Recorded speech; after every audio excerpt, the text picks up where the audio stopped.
vous avez passé une bonne journée, mesdames et messieurs. J'espère que votre journée a été bonne. Mais une bonne journée ne peut pas se terminer sans une bonne nouvelle. Et j'aimerais aujourd'hui, mesdames et messieurs, vous annoncer la bonne nouvelle.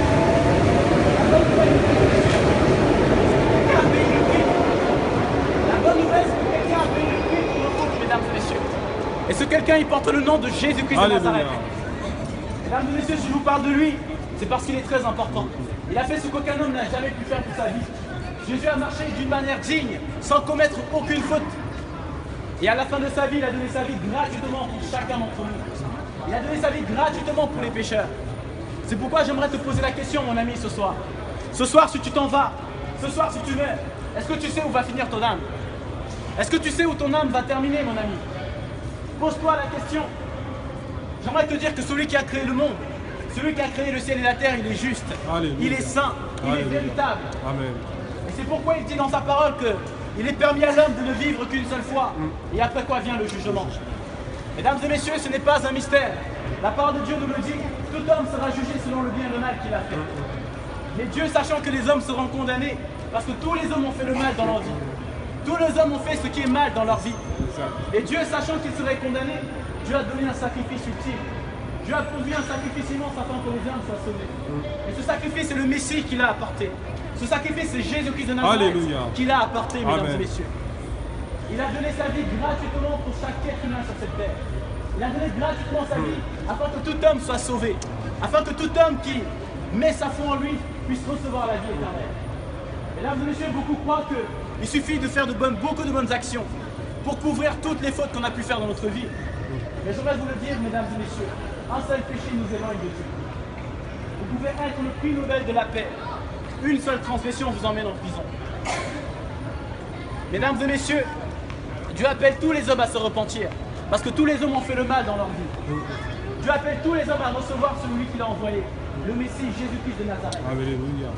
Mesdames et messieurs, les temps sont courts. Les temps sont avancés. Chaque année, les choses sont de pire en pire. Chaque année, les choses sont de pire en pire. Mesdames et messieurs, même notre vie ne nous appartient pas. Parce qu'un jour ou l'autre, Dieu peut enlever le souffle qu'il a mis en nous. Vous savez, il y a des gens qui s'endorment, mais ils ne se réveillent pas le matin. La parole de Dieu nous dit que l'homme n'est pas maître de son souffle pour pouvoir le retenir. Ce qui signifie que lorsque Dieu prend le souffle de vie, personne ne peut l'en empêcher. Mesdames et messieurs, Dieu nous aime. Dieu a de l'amour pour nous. Et Dieu nous dit deux choses. J'ai mis un chemin devant toi. Le chemin de la vie et le chemin de la mort. Choisis la vie pour que tu vives. Dieu t'appelle à choisir la vie. Mais qu'est-ce que la vie? Mesdames et messieurs, la parole de Dieu nous dit que la vie est venue dans ce monde. La vie est venue dans ce monde. Le prince de la vie a marché au milieu de nous. Et il portait le nom de Jésus. Alléluia. Jésus signifie Dieu sauve. Amen, amen, amen. Le salut de Dieu est venu dans le monde. Alléluia. Le salut de Dieu a marché au milieu de nous. Alléluia. Et c'est pourquoi il a dit un jour, je suis le chemin, la vérité et la vie. Jésus-Christ a dit, je suis le chemin, la vérité et la vie. Moi qui vous parle, mesdames et messieurs, je ne suis pas meilleur que vous. Et un jour dans ma chambre, j'étais fatigué de la vie que je vivais. J'étais fatigué de vivre dans le désordre. Je voulais vivre une vie droite, mesdames et messieurs. Mais quelle vie droite est-ce que je voulais vivre? J'ai regardé dans le bouddhisme, j'ai regardé dans l'islam, et je n'ai pas trouvé. Mais un jour dans ma chambre, Dieu s'est manifesté. Dieu m'a montré que le chemin que je cherchais, la voie que je cherchais, la vérité que je cherchais, s'appelait Jésus-Christ, mesdames et messieurs. Alléluia, amen. Jésus-Christ est la parole de Dieu. Amen. La parole de Dieu est venue dans ce monde. Elle a marché au milieu de nous. Elle a donné sa vie en sacrifice pour chaque être humain, afin que tout péché soit pardonné, afin que celui qui croit en lui reçoive la vie éternelle. C'est pourquoi tout homme qui ne reçoit pas Jésus-Christ passera en jugement devant Dieu et devra répondre de tous les péchés qu'il a fait. Tous les péchés que nous avons fait dans notre vie, que ce soit en pensée, que ce soit en parole, que ce soit en acte, tous les péchés que l'on a fait dans sa vie sera présenté devant Dieu. Et j'aimerais poser la question à quelqu'un, mon ami.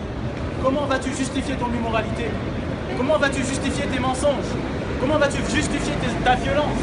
Comment vas-tu justifier tout le mal que tu as fait? Aucun homme ne peut se justifier devant Dieu. Mais la justice, mesdames et messieurs, la vie éternelle, on l'obtient du fait que Jésus-Christ a donné sa vie pour nous. Et c'est pourquoi aujourd'hui il appelle tous les hommes à se repentir. Oui, mon ami, toi qui ris, mon ami, Dieu t'appelle à te repentir. Parce que le jour où tu vas partir, tu ne pourras plus rien faire. Le jour où Dieu va prendre ton âme, le jour où Dieu va t'appeler, tu ne pourras plus rien faire. C'est pourquoi il t'appelle encore à la repentance. C'est pourquoi pourquoi il te laisse encore du temps. Beaucoup se demandent, mais qu'est-ce que Dieu fait? Pourquoi n'agit-il pas? Pourquoi n'intervient-il pas? Mais c'est parce que Dieu laisse le temps aux hommes afin que ceux-ci se repentent. Il laisse le temps aux hommes afin que ceux-ci se repentent, mesdames et messieurs. Parce que Dieu a tant aimé le monde qu'il a donné son Fils unique afin que celui qui croit ne périsse pas mais reçoive la vie éternelle. Alléluia. Mesdames et messieurs, beaucoup vivent dans ce monde comme si les choses se faisaient toujours pour les autres. Beaucoup vivent dans ce monde comme si un jour ils n'allaient pas partir. Beaucoup vivent dans ce monde comme si un jour ils n'allaient pas rendre des comptes sur la vie qu'ils ont vécue. Mon ami, si tu n'as pas aimé Dieu sur la terre, tu n'aimeras pas Dieu au paradis. Si tu n'as pas aimé la justice sur la terre, tu n'aimeras pas la justice au paradis. Mais qu'est-ce que le paradis? Le paradis, c'est la présence de Dieu, mon ami. Dans la présence de Dieu, c'est la justice, c'est la vérité, c'est l'amour, c'est la fidélité, c'est la paix, c'est la joie.